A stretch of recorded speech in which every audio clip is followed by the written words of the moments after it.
নমস্কার বন্ধুরা, সুষমা কিচেনে আপনাদের সবাইকে অনেক অনেক স্বাগত। আশা করছি আপনারা সবাই খুব ভালো আছেন এবং সুস্থ আছেন। আজ আমি আপনাদেরকে বানিয়ে দেখাবো মাটনের একটি রেসিপি, যেটা খেতে কিন্তু ভীষণই অসাধারণ হয়। আপনারা প্রত্যেকে মাটনের রেসিপি জানেন, অনেকে অনেক রকমভাবেই বানিয়ে থাকেন।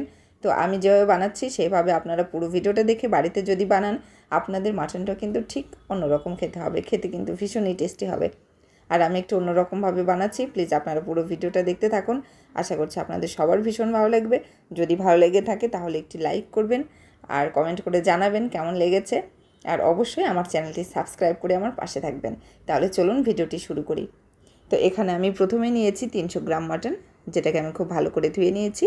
এখন আমি ম্যারিনেট করে রেখে দেবো। তো তার জন্য দিয়ে দিচ্ছি স্বাদ মতো লবণ, হলুদের গুঁড়ো, দিয়ে দিচ্ছি ধনে গুঁড়ো, দিয়ে দিচ্ছি 1 চামচ রসুন বাটা, দিয়ে দিচ্ছি 1 চামচ মতো আদা বাটা, দিয়ে দিচ্ছি হাফ চামচ জিরে বাটা, আর 1 চামচ কাঁচা লঙ্কা আর শুকনো লঙ্কা একসাথে বাটা। আর সমস্ত মশলা কিন্তু আমি আজকে বেটে করেছি, একদম বাটা মশলা রান্না হবে। আর এর মধ্যে দিয়ে দিচ্ছি সর্ষের তেল। খুব ভালো করে মটনটাকে মেখে আমি 1 ঘন্টা মতো ম্যারিনেট করে রেখে দেব। আপনাদের হাতে যদি সময় থাকে তাহলে আপনারা 2 ঘন্টাও রাখতে পারেন, আর যদি সময় না থাকে তাহলে আধা ঘন্টা রেখে দিলেও চলবে। তাহলে ফিরে আসছি 1 ঘন্টা পরে। তো 1 ঘন্টা পর আমি গ্যাস অন করে নিয়েছি, কড়াই বসিয়ে দিয়েছি, আর কড়াই গরমও হয়ে গেছে। কড়াইতে দিয়ে দিচ্ছি সর্ষের তেল। প্রথমে আমি আলু ভেজে নেব।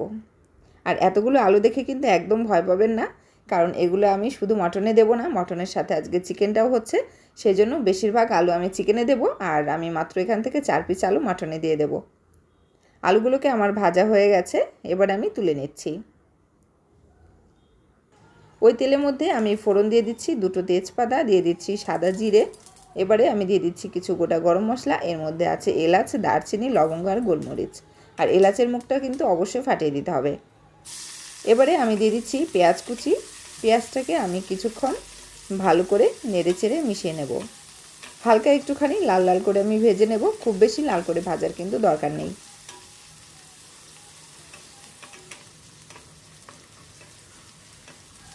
পেঁয়াজটা হালকা লাল লাল করে ভেজে নিয়েছি। এবারে আমি ম্যারিনেট করে রাখা মটনটা দিয়ে দিচ্ছি। আমি এখানে 300 গ্রাম মটন নিয়েছি, তো সেই পরিমাণে সমস্ত মশলা আমি দিয়েছি। আপনারা যতটা পরিমাণে বানাবেন আপনাদের পরিমাণ মতো করেই সব মশলাগুলো দেবেন। আমার মেয়ে মটন খায় না, সেজন্য ওর জন্য আলাদা করে আবার চিকেনটাও বানাতে হয়। এবার আমি দিয়ে দিচ্ছি কিছুটা টমেটো বাটা। এখানে একটা মিডিয়াম সাইজের টমেটো আমি বেটে নিয়েছি, আর সমস্তটা কিন্তু আমি শিলনোড়াতেই বেটেছি, একদম মিক্সি ব্যবহার করিনি। প্রথমেই এখানে আমি দিয়ে দিলাম লবণ, হলুদের গুঁড়ো, আর দিয়ে দিচ্ছি 1 চামচ মতো কাশ্মীরি লঙ্কা গুঁড়ো। যেহেতু আজকে মটনটা একটু লাল লাল করে বানাচ্ছি, তো সেই জন্য অবশ্যই কাশ্মীরি লঙ্কার গুঁড়োটা দিতে হবে, তাতে কিন্তু কালারটা ভীষণই সুন্দর আসে, আর এতে করে কিন্তু ঝালও হয় না। বেশ কিছুক্ষণ কষিয়ে নিয়েছি। এবারে দিয়ে দিচ্ছি স্বাদ মতো চিনি।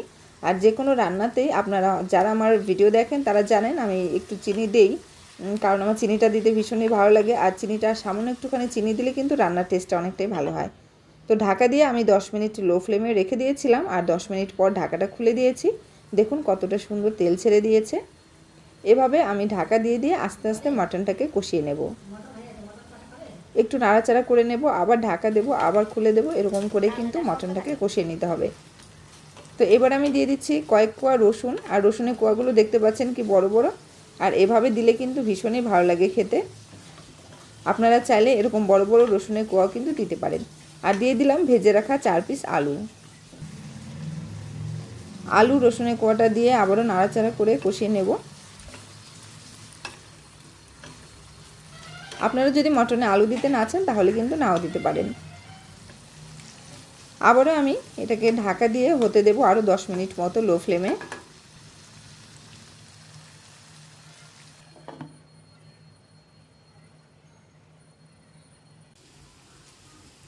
10 মিনিট হয়ে গেছে, আবারও আমি ঢাকাটা খুলে দিচ্ছি। আর দেখুন কতটা সুন্দর কালার হয়েছে, আর ততক্ষণে মটনটা কিন্তু অনেকটাই সেদ্ধ হয়ে গেছে। এবার আমি দিয়ে দিচ্ছি কিছুটা ক্যাপসিকাম। ক্যাপসিকাম আপনারা যদি না দিতে চান তাহলে কিন্তু নাও দিতে পারেন। যেহেতু আমি চিকেনে ক্যাপসিকামটা দিচ্ছি, তো সেজন্য ভাবলাম যে মটনে একটুখানি দিয়ে দিই। আমার মেয়ে জানেন তো ছোটো থেকে ও মটন খেতে পছন্দ করে না, একদমই খাবে না, মটনের গন্ধই ওর ভালো লাগে না। তো সেই জন্য যেদিন আমাদের বাড়িতে মটন হবে সেদিন কিন্তু চিকেন আমাকে বানাতেই হয়।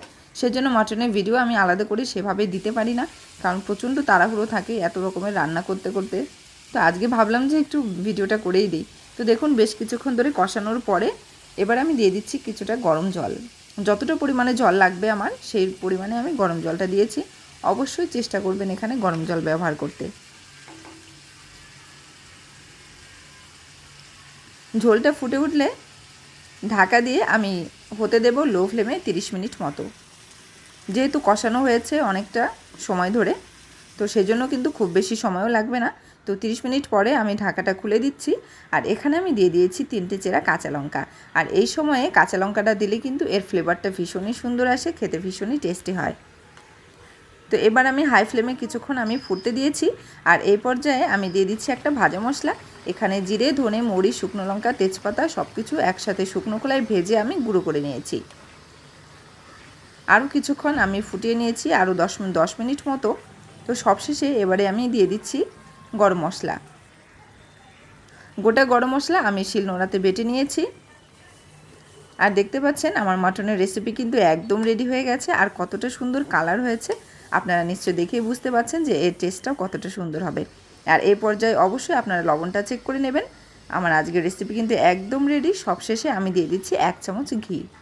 আর ঘিটা দিয়ে ভালো মতো নাড়াচাড়া করে মিশিয়ে নিয়ে আমি গ্যাস অফ করে ঢাকা দিয়ে রেখে দেবো 5 মিনিট মতো।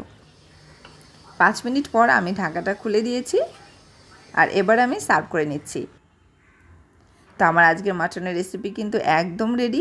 আপনারা যদি অবশ্যই চান এরকম রেসিপি বাড়িতে বানিয়ে নিতে পারেন। আমার ভিডিও দেখে আপনারা অনেক রকমভাবেই বানিয়ে থাকেন, একবার আমার মতো করে বানিয়ে দেখবেন। যদি আমার ভিডিওটি ভালো লেগে থাকে অবশ্যই লাইক করবেন, কমেন্ট করতে ভুলবেন না এবং অবশ্যই আমার চ্যানেলটি সাবস্ক্রাইব করে নেবেন, যাতে আমি যখনই কোনো নতুন ভিডিও দিই সেটা যাতে আপনারা পেয়ে যান।